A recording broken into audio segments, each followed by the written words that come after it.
Thank you very much for coming. My name is Darren from HEJ.tax. I'm a tax advisor, and this is? My name is Michael Dye. I'm a U.S. immigration lawyer, and we're based primarily in California. We have an office here in Dubai as well. I'm back and forth every month, and so we handle all U.S. immigration.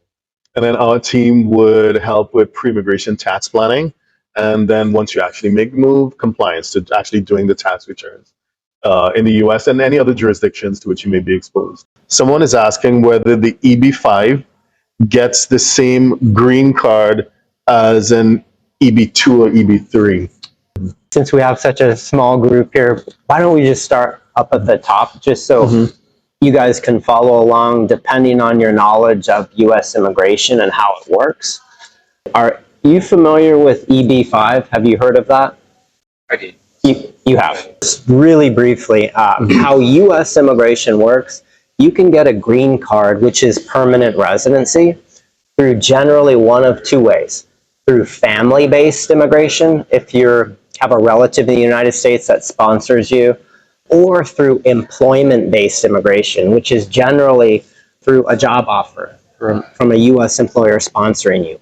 But on the employment side, there's a special category called EB-5. And EB stands for employment-based fifth preference category.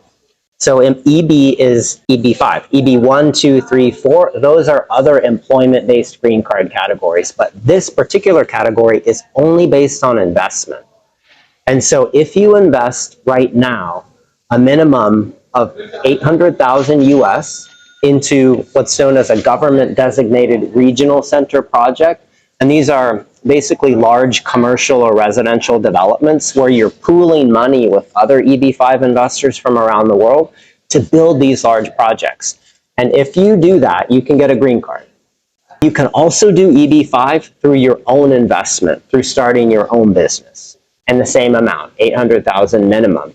Now, the question was, do you get the same green card through EB-5 as you would EB-2 or EB-3? Well, EB-2 is employment-based second preference, and that's generally for people with a master's level degree or higher, and they have a job offer from a U.S. employer. EB-3 generally have a bachelor's level, and the same thing, job offer. Yes, answer your question, you get the same type of green card, same type of benefits, it works just the same.